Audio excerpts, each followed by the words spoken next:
Psychological experiments. Here are 10 experiments that will blow your mind and alter your perspective forever. As humans, we often find ourselves wondering why we act the way we do.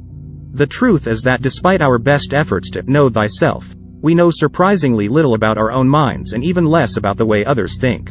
Each individual human being is, as Charles Dickens put it, constituted to be that profound secret and mystery to every other. Researchers in the field of psychology have made great strides toward unraveling the mysteries of human cognition and motivation. Some of the most well-known psychological experiments of the last century revealed timeless and often surprising truths about human nature, and they also made for great conversation starters at cocktail parties. Here are 10 seminal works in the field of psychology that just might alter your perspective. The Stanford Prison Study of 1971 is widely considered to be the most influential experiment in the field of psychology because it examined the impact of social contexts on individual behavior. The study's lead psychologist, Dr. Philip Zimbardo, and his team constructed a makeshift prison in the bowels of the Stanford Psych Building, recruiting 24 students, all of whom had clean records and were assessed as mentally healthy, to play the roles of inmates and guards. Researchers then used hidden cameras to observe the prisoners, who were confined to their cells around the clock, and guards, who worked 8-hour shifts. The guards' abusive behavior, in some cases, they even inflicted psychological torture, and the prisoners' extreme emotional stress and anxiety caused the experiment to be terminated after only 6 days.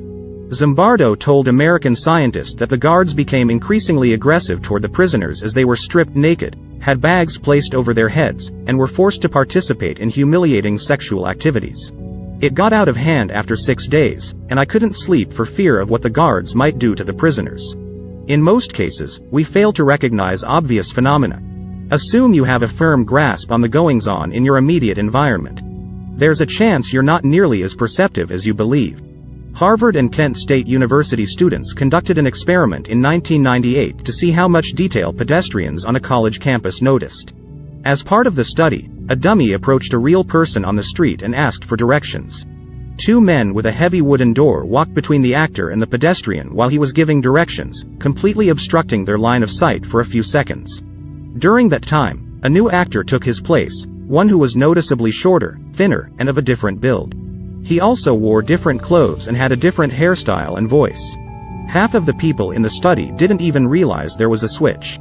It seems that we rely on memory and pattern recognition much more than we might think, and this experiment was one of the first to illustrate the phenomenon of change blindness, which shows how selective we are about what we take in from any given visual scene. Delaying pleasure is difficult, but it pays off in the long run. Preschoolers' capacity for self-control and resistance to impulse purchases was tested in a seminal experiment at Stanford University in the late 1960s. The children, all aged 4, were isolated in a room with a single marshmallow and given the option to eat it immediately or wait for the researchers' return 15 minutes later to receive a second marshmallow. Time reports that while many of the kids said they would wait, many of them eventually caved and ate the treat before the researcher came back. Children who were able to wait the full 15 minutes typically avoided looking by covering their eyes or turning their heads away. The children's actions had far-reaching consequences. Adolescents who learned to delay gratification were less likely to be overweight, to develop drug addiction or behavioral problems, and to achieve long-term success. Extremely divergent moral feelings are possible. Yale psychologist Stanley Milgram conducted a famous experiment in 1961 that tested, alarmingly, how far people would go to obey authority figures when asked to harm others and the intense internal conflict between personal morals and the obligation to obey authority figures. Milgram hoped that by conducting the study, he could shed light on the minds of the Nazi war criminals who committed unspeakable acts during the Holocaust. This was accomplished by having one participant act as the teacher, and the other as the learner in a series of experiments. When the student, who was actually in another room, made a mistake, the teacher was supposed to give them electric shocks. Instead, Milgram played recordings that made it seem like the learner was in pain, and if the teacher, subject expressed a desire to stop, the experimenter prodded him to go on. While many of the first experiment participants clearly felt anxious and uneasy about giving the final 450-volt shock, labeled XXX, 65% of them did so anyway. While the study's findings have typically been interpreted as a warning against blind obedience to authority, a recent article in Scientific American argued that the opposite was true. Humans have a propensity to be empathetic, kind, and good to our fellow kin and group members, as well as an inclination to be xenophobic, cruel, and evil to tribal others, as journalist Michael Shermer put it. The shock experiments show not mindless compliance but rather internal moral tensions. Some commenters have recently questioned Milgram's methods, and one critic pointed out that data from the Yale experiment suggested that 60% of participants actually disobeyed orders to administer the highest dosage shock. Our vulnerability to the allure of authority is well documented. There is a psychological explanation for why those in authority may treat those below them with contempt and entitlement. The authors of a 2003 study published in Psychological Review had students collaborate on a brief paper in groups of 3. 2 students were assigned to write the paper, while a third was given the responsibility of evaluating the work produced by the first 2 and deciding how much would be paid to each author. The researchers were in the middle of their work when one of them brought in a plate of 5 cookies.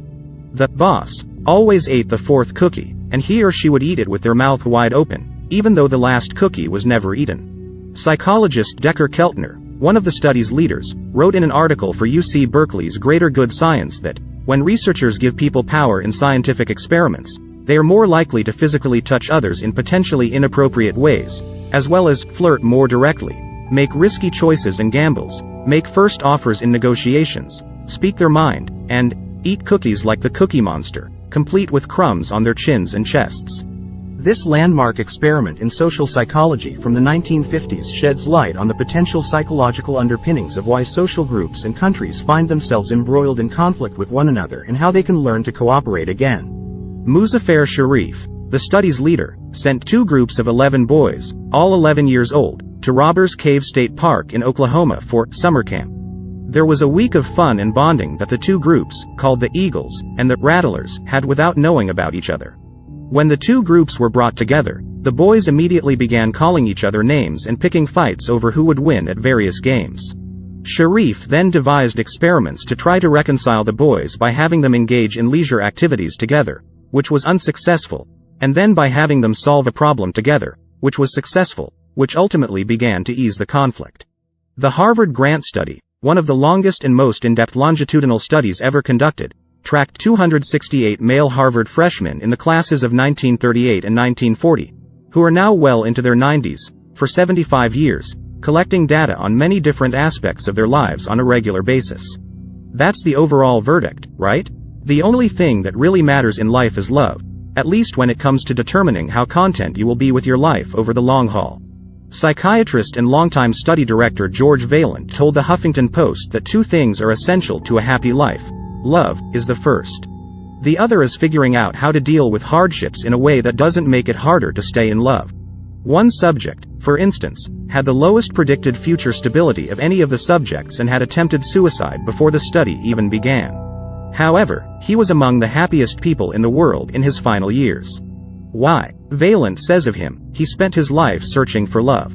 Fame and fortune are good for more than just one's ego, as the now infamous study of Oscar winners suggests. They may also be a factor in a long life. Winners of the Academy Award live nearly 4 years longer than their peers who were nominated but did not win, according to a study conducted by researchers at Toronto's Sunnybrook and Women's College Health Sciences Center. Donald Redelmeyer, the study's lead author, clarified to ABC News that their findings do not imply a longer lifespan for Oscar winners. Or, perhaps, that they should enroll in a drama class. Our primary finding is that social context matters. This finding lends support to the idea that caring for one's own sense of worth is essential to both physical and mental well-being. In an effort to make sense of the world, we are constantly trying to find reasons to explain our experiences. Cognitive dissonance is a concept taught in introductory psychology courses and states that people tend to avoid situations where they feel their beliefs are in conflict with one another. For an hour, participants in a famous experiment by psychologist Leon Festinger from 1959 turned pegs in a wooden knob. They were then given the option of paying $1 or $20 to comment to a waiting participant, aka a researcher, that the activity was engaging. Participants who received $1 to participate found the activities more enjoyable than those who received $20.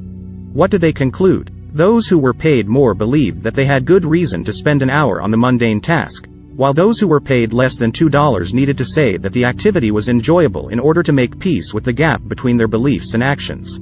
Put another way, we frequently tell ourselves falsehoods in an effort to make the world appear more reasonable and harmonious. In a major way, we accept generalizations as true. Almost all of us, despite our best efforts, engage in stereotyping based on social group, ethnicity, or class, and this can lead us to draw unfair and potentially damaging conclusions about entire populations. John Bargh, a psychologist at New York University, conducted experiments on the automaticity of social behavior, and found that people frequently make snap judgments about others based on unconscious stereotypes. It's human nature to accept generalizations about the members of the social groups to which we belong. Bargh discovered that people who unscrambled geriatric-themed words like Florida, helpless, and wrinkled walked noticeably more slowly down the hallway after the experiment than people who unscrambled neutral words. Bargh found similar results in 2 other studies he conducted, both of which served to reinforce racial and courteous stereotypes. According to Bargh's interview with Psychology Today, stereotypes represent overgeneralized categories. When we make snap judgments about people based on superficial characteristics like their gender, age, or skin color, we send mental signals to our brains that the person in front of us is either hostile, stupid, slow, or weak. Those characteristics do not exist in nature. They're not realistic at all.